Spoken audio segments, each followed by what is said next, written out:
20 years ago, the first MIT engineering contest. It started when a young professor named Woody Flowers had his students build machines and compete head-to-head.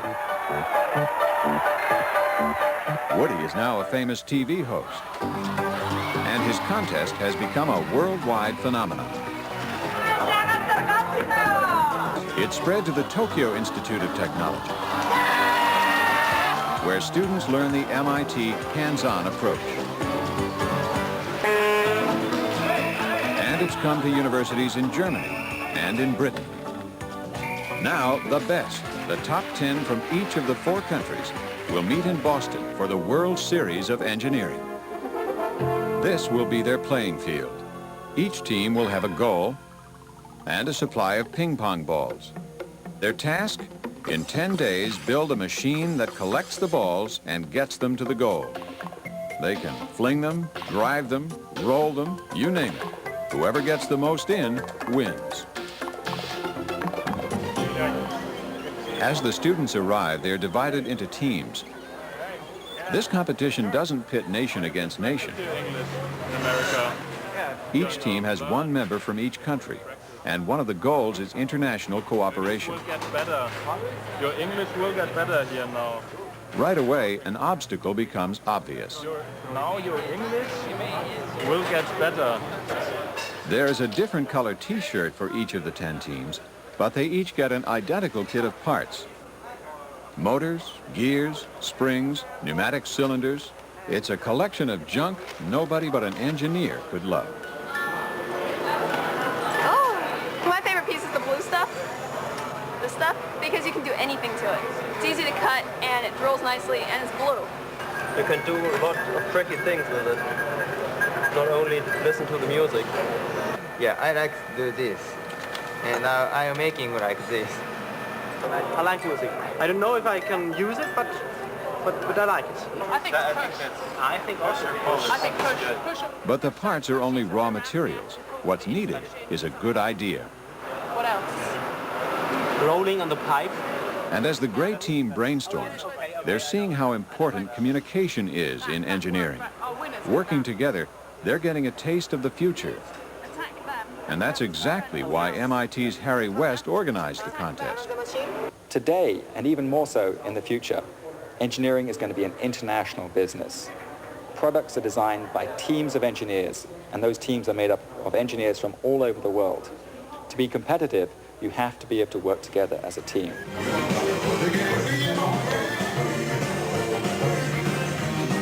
The gray team is taking an important step in developing teamwork. While it may look like they're just out having a good time, they're also learning about each other. Are you interested in German organ music? Yeah? Yes. And Burkhard, the German member of the gray team, eagerly shares his love of classical music with his British teammate, Sarah. I play the organ in Worms Cathedral, and I like Buxtehude because it's not as difficult as Bach. Before college, Burke worked in a church. It was part of his 2 years of national service that's mandatory for all Germans. The experience means they come to America older and more mature. And for Burke, the time has helped him put his music into perspective. My favorite music, that's Baroque music. You can compare with to be an engineer because order is very important in the Baroque music and also good ideas. For the yellow team, understanding each other's culture begins with food. Japanese rice bowl. Rice bowl.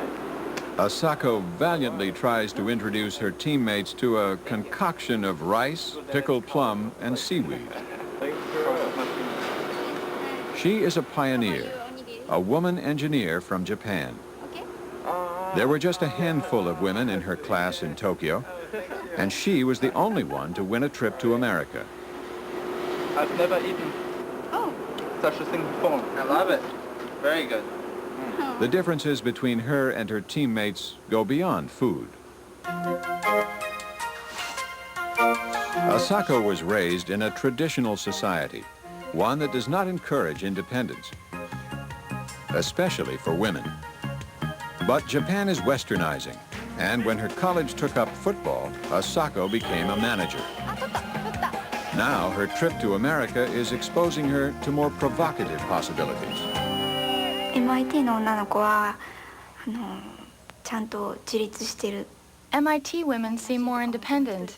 They can build machines by themselves.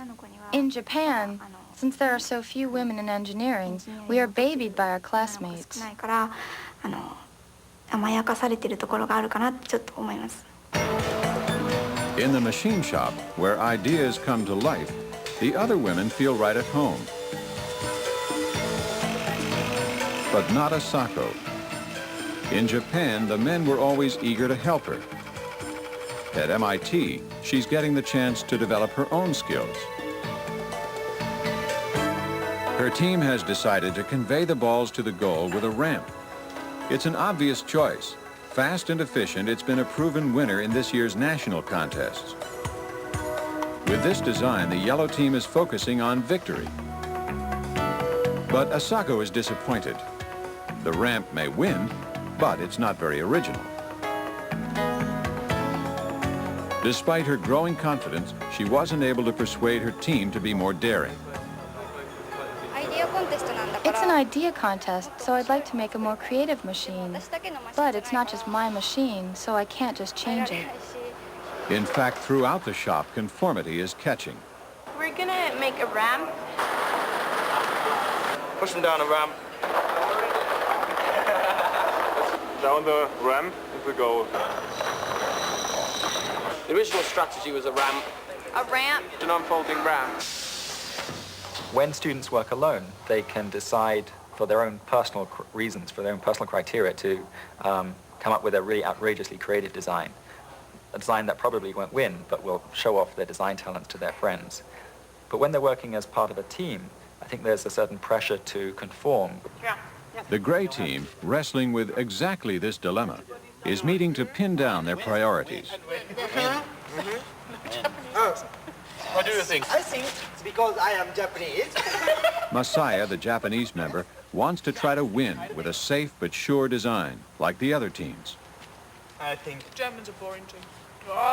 Burke argues for the opposite tack. Have fun with an innovative but risky design.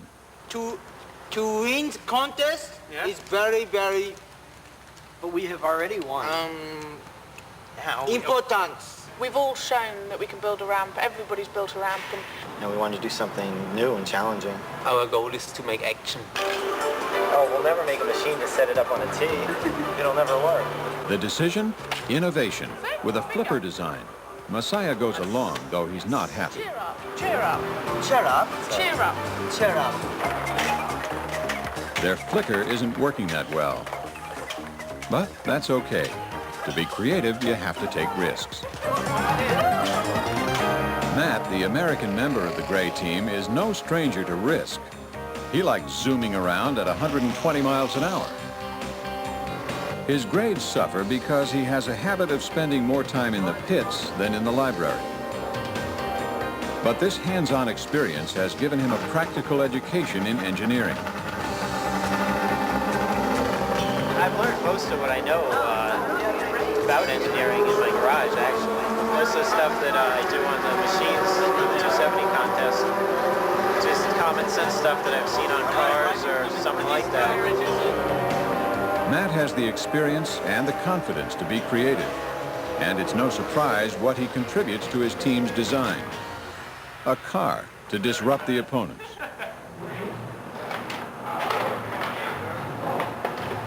Let's just hope he's a better driver on the racetrack.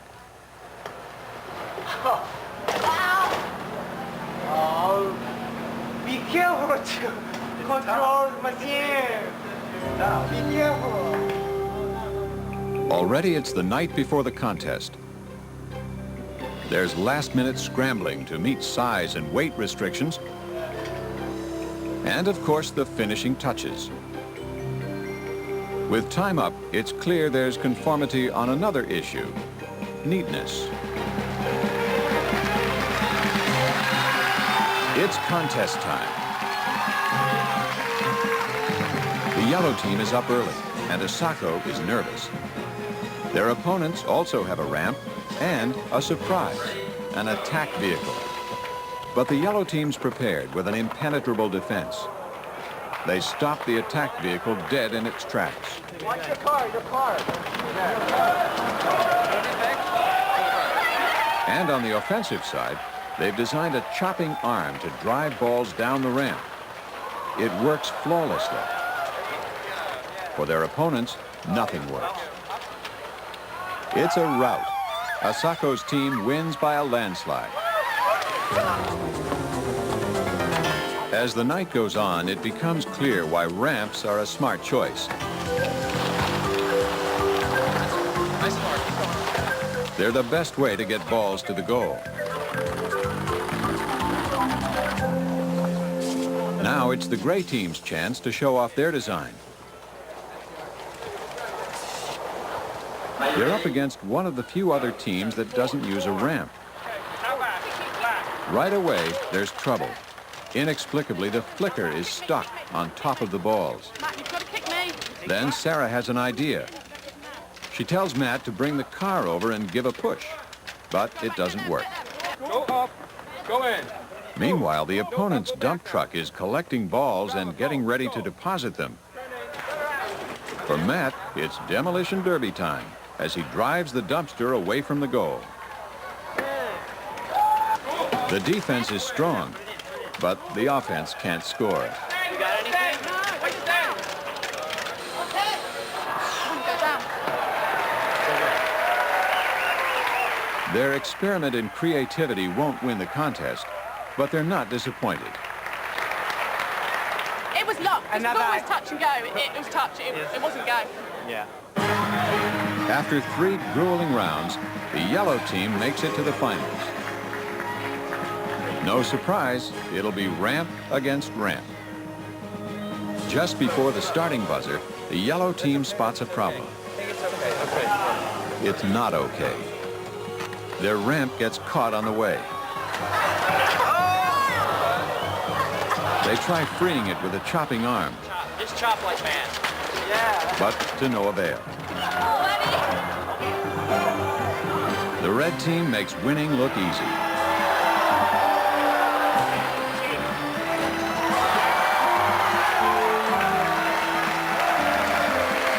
They are the world champions. But winning is not really the point of this contest. It's about understanding other cultures, communicating ideas, and working together as part of a team.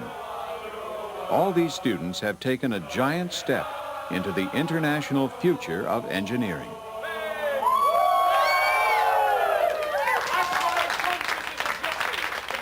These contests are spreading like wildfire from elementary schools to universities all over the world. That's because they work.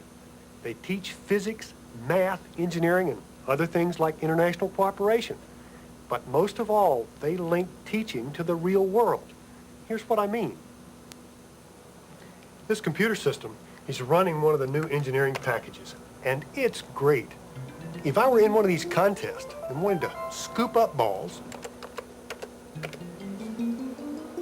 tip the scoop back quickly to hold them in, and then dump them out behind the machine, this looks like a winner. Designing it on this took just a few hours, and since the system automatically generates plans, I should be able to build this thing.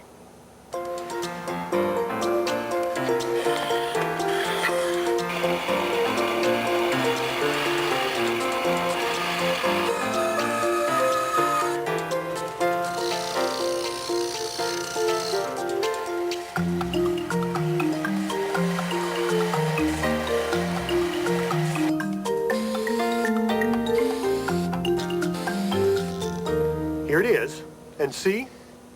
It looks like the one on the screen, and it works the same way too. It won't go all the way back, and it locks up. Now, if I take the linkage apart and reassemble it in the dump position, it looks like this, but it just won't swing from front to back. Even using a high-tech tool doesn't guarantee good design. Unless you have the hands-on experience that teaches you what to look for, The computer won't necessarily tell you what Mother Nature thinks of your design. Mother Nature, you see, applies all of her rules all of the time. And that's something you really learn from these contests.